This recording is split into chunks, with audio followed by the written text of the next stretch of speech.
যদি শব্দগুলা না বুঝো পরিমাণ বুঝে আসবে না। ইল্লাল্লাযীনা আমানু লেখার সময় কয়টা? পাঁচটা। আলিফ, মিম, নুন, ওয়াও এন্ড আলিফ। ওলামায়ে কেরাম আছে, আমি কিতাব বললাম আপনারা শুনছো 60টা, আপনারা কয়টা শুনছো? 60টা। কিন্তু লাস্টের আলিফের উপরে জবর নাই, জেরো নাই, কিছু নাই, বুঝলেন? ওকে। আল্লাযীনা আমানু, এই পাঁচটার দিকে তাকালে তোমার ভিতরে ঈমান আছে না না আছে এখন পরীক্ষা করতে পারবে, এখন চিন্তা করতে পারবে। কিতা আল্লাহ বুঝাগা, কত বুঝাগা? আলিফ মানে আল্লাহ, আলিফ মানে মিম মানে মুহাম্মদ সাল্লাল্লাহু আলাইহি ওয়াসাল্লাম। দুরূদ শরীফ কত আসছে বলে সুবহানাল্লাহ করে কথা বলে, আর যদি কথা সুবহানাল্লাহ ওই কথা ঘুমাইছে, ঘুম চলে আসে।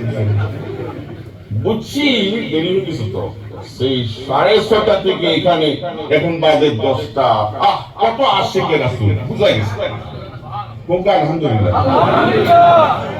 আলিফ মানে আল্লাহ, আমানু আলিফ মিম, মিম মানে মুহাম্মদ, তারপরে নুন মানে সমস্ত নবী, নবীন সমস্ত, আর ওয়াতি মানে ওয়ালি, এনাদা আলিফ মানে আবার আল্লাহ। কতিটা কতি আল্লাহর উপর বিশ্বাস করলাম, মুহাম্মদ সাল্লাল্লাহু আলাইহি ওয়াসাল্লামের উপর বিশ্বাস করলাম, সমস্ত নবীদের উপর বিশ্বাস করে এবং ওলি আল্লাহদেরকে বিশ্বাস করলাম। কোন ওলি আল্লাহ? যে ওলি আল্লাহ তোমাকে আল্লাহ পর্যন্ত পৌঁছাইয়া দিবে, ওরকম একটা আল্লাহ ওলির হাতে যখন হাত দিবা তখন তুমি প্রকৃত ঈমানদার হইবা।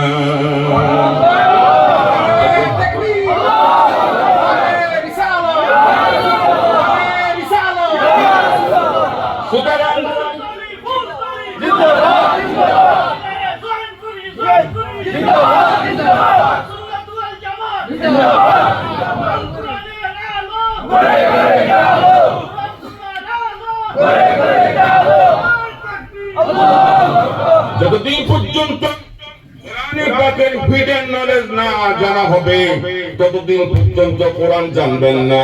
আল্লাহ পাক বলছেন আফালা ইয়াতাদাব্বারুনাল কুরআন আম আলা কুলুবিন আকফালুহা, তোমরা কি কোরআন সম্পর্কে চিন্তা ভাবনা করো না? তোমরা কি কোরআনের ব্যাপারে চিন্তা ভাবনা করো না? তোমরা চিন্তা ভাবনা করো না কেন? তোমাদের দিলের ভিতরে কি তালা লাগাই দিয়েছেনি কেউ? কেন তোমরা কোরআন সম্পর্কে চিন্তা করো না? চিন্তা করতে গিয়ে আমি বলছি আমাকে টাইম দিও না, কেন লাগে বিষয় আল্লাহ জানে। বাট সংক্ষিপ্ত শেষ করে দিচ্ছি, আমি জানি টাইম শেষ, আমি বুঝলাম না। না না স্যার রাখবো। ওকে। আফালা ইয়াতাদাব্বারুনাল কুরআন, তোমরা কি কোরআন সম্পর্কে গভীর চিন্তা ভাবনা করো না?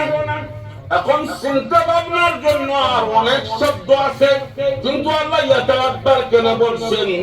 ইয়াতাদাব্বার লিখতে এই মাদা হলো দুবুর, দাল বা রা, উলামায়ে কেরাম আছে দুবুর, এটা মাদা কি? দাল বা রা। আফালা ইয়াতাদাব্বারুনাল কুরআন, তোমরা কি কোরআন সম্পর্কে চিন্তা করো না? এই চিন্তার শব্দটা দুবুর দিয়ে শুরু করছেন, না শুনলে বুঝতে হবে এটা হিডেন নলেজ। কিন্তু এটা কিসের নলেজ? Hidden knowledge. কোন কিতাবে লেখা নাই রে বাসুনা, এটা কোন কিতাবে পাইতা নয়। এটা শুধু হিডেন নলেজ যাদের কাছে আছে তাদের কাছে পাইবারে বাসুনা। ওকে।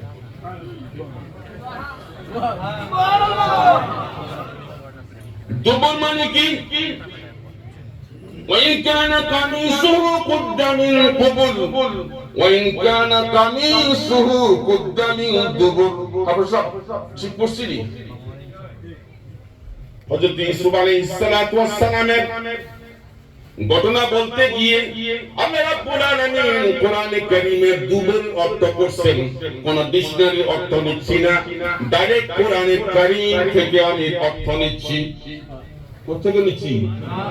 কোন মোল্লা থেকে নিচ্ছি না, ডাইরেক্ট কোরআন থেকে নিচ্ছি।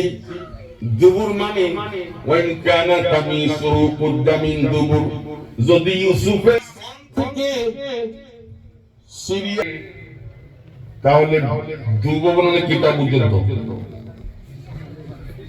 এই তো বুঝে গেছো মাশাআল্লাহ। দুবুর মানে পিছন, ব্যাক সাইড, ব্যাক। অর্থাৎ আল্লাহ পাক বলছেন কোরআনে কারীমের পিছন থেকে তোমরা দেখো না, তোমরা শুধু কোরআনের প্রথম থেকে উপরে উপরে দেখার চেষ্টা করো। উপরে দেখলে কোরআনের কিছু পাইতে না, কোরআনের পিছন তাকাতে হবে। কোরআনের পিছনে কি হয়েছে সেটা না চিন্তা করে তুমি কোরআনের অর্থ বোঝার চেষ্টা করতেছো, কিয়ামত পর্যন্ত পড়বা কিন্তু কোরআনের অর্থ তোমার মাথায় আসবে না। সেই জিনিসটা কি? কোরআনের আবার পিস কি? কোরআন শরীফ দোগগাত, ওটা দোগগাত। ওকে ফাইলেছি ওই যে কোরআন এখানে, কোরআন কোথায়? কোরআন এখানে, কোরআনের পিছন হলো এখানে, কোরআন এখানে, কোরআন এখানে। আমি পড়লাম অথবা ইমাম সাহেব পড়লা অথবা আমি পড়লাম, ইমাম সাহেব এখানে। এখন কোরআনের পিছন কিটা এটা বুঝার চেষ্টা করো গা। কোরআন আপনাকে যে দিছে সে হলো আপনার কোরআনের পিছন। কার থেকে কোরআন নিছ চিন্তা করো। মুরব্বীরা কেন তালাশ করতেন যে প্রথম কোরআনের সবক দিতে হলে কোন একটা আল্লাহর ওয়ালি বুজুর্গকে ডাকো, আমার মোরাকে কোরআনের সবক দিবে। তারা বুঝছেন কোরআনের পিস হলো ইমাম সাহেব আমাকে পড়ালেন, ওনার থেকে আমি কোরআন পাইছি। আমার কোরআনের পিছে হলো উনি, আর ওনাকে যিনি পড়াইছেন ওনার কোরআনের পিছে হলো ওনার ওস্তাদ। ওনার ওস্তাদের পিছনে আরেক ওস্তাদ, ওনার পিছনে আরেক ওস্তাদ। যেতে যেতে হযরত আলী পর্যন্ত গেল। আলী ওস্তাদ হলেন মুহাম্মদুর রাসূলুল্লাহ, আর মুহাম্মদুর রাসূলুল্লাহ ওস্তাদ হলো আল্লাহ পাক। তোমরা কোরআনের কি বুঝছো? তোমরা আফালা ইয়াতাদাব্বারুনাল কুরআন। কোরআনের দুটি আয়াতের ভিতরে আল্লাহ পাক এই শব্দটা বলেছেন। এই শব্দটা সূরা আরাফের ভিতরে একবার বলেছেন, আর সূরা মুহাম্মাদের ভিতরে একবার বলেছেন 24 নম্বর। আফালা ইয়াতাদাব্বারুনাল কুরআন। তোমরা কি কোরআনের পিছে দেখো না? কার থেকে কোরআন পাইছো? এখন কার লেখা কোরআনের তাফসীর পড়তেছো? কার লেখা কোরআনের তাফসীর পড়তেছো? উস্তাদ তোমার কে? যদি তোমার সত্য উস্তাদ থাকে, তার সাথে তার উস্তাদ আছে, তার সাথে তার উস্তাদ আছে। মনে করো না আল্লাহ পাক কোরআন ছেড়ে দিয়ে চোখ বন্ধ করে ফেলছে, আর যারা কোরআন শিখাইছেন তারা চোখ বন্ধ করে কবরে চলে গেছে। তারা তোমার সাথে আছে। তুমি যদি কোরআনের একটা আয়াত পড়ে ফুঁক দাও, তোমার ফুঁক নয় রে বাসনা, তাদের প্রত্যেকের মুখের ফুঁক এখানে আসতেছে। ওয়াক্তা ওয়ানা আলহামদুলিল্লাহি রাব্বিল আলামিন। আমরা ইনশাআল্লাহ আমরা আগামীতে মাহফিল